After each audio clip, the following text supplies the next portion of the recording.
नमस्कार, मी मुस्तफा पठाण. आपण पाहताय MVP माझा आवाज बालाघाटाचा.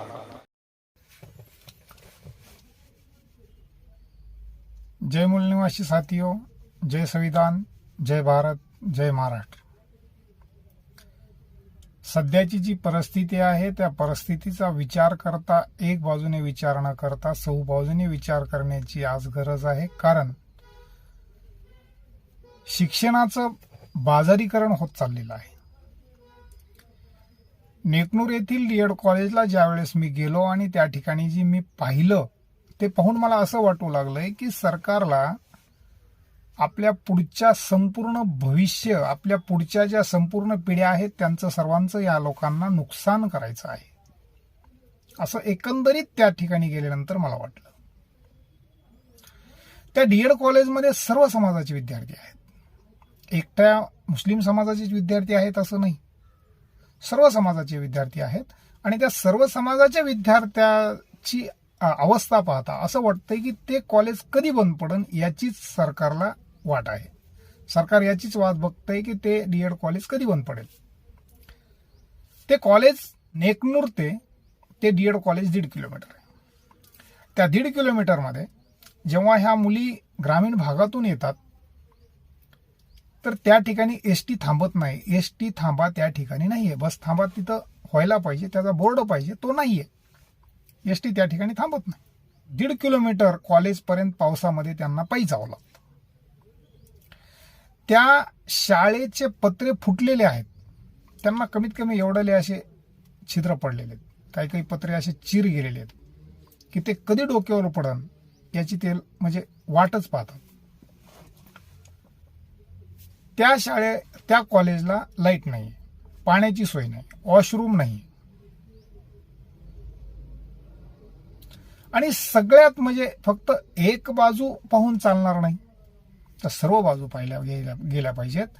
त्या ठिकाणी उर्दू माध्यमाचे विद्यार्थ्यांचं ऍडमिशन घेतलं ते 45 विद्यार्थी आहेत. ते विद्यार्थी किती आहेत? 45 विद्यार्थी आहेत. आता ते 45 विद्यार्थी 9 महिन्यापासून शिक्षक नाही. त्यांनी परीक्षात काय लिहिलं त्यांनाच माहित नाही. ते विद्यार्थी म्हणतात आम्हाला काय कळतच नव्हतं काय लिहावं, कारण त्यांना शिकवलंच गेलं नाही. आता पुढच्या वर्षात बी तेच होईल. मग ते विद्यार्थी शिक्षक झाले आणि जर दुसऱ्या शाळेवर गेले आणि त्या ठिकाणच्या विद्यार्थ्यांना ते काय शिकवतील? शिक्षक होणारी शाळा आहे ती, त्या ठिकाणी शिक्षक बनतात आणि त्याच शिक्षकांना बुद्धी देणारे शिक्षक त्या कॉलेजवर नाहीत. मग हेच जेव्हा दुसऱ्या शाळेवर शिक्षक होऊन जातील त्या विद्यार्थ्यांना ते काय शिकवतील? तेच शिकवतील ना. त्यांना जे शिकवलंय ते शिकवतील. बस आम्ही आलो, गुड मॉर्निंग सर म्हणा, निघालो, दुपारी आलो, गुड आफ्टरनून सर म्हणा. एवढं शिकवून दुसरं काय शिकवणार आहेत ते? म्हणजे पुढच्या पिढीचं संपूर्ण नुकसान करण्याचेच हे षडयंत्र आहे.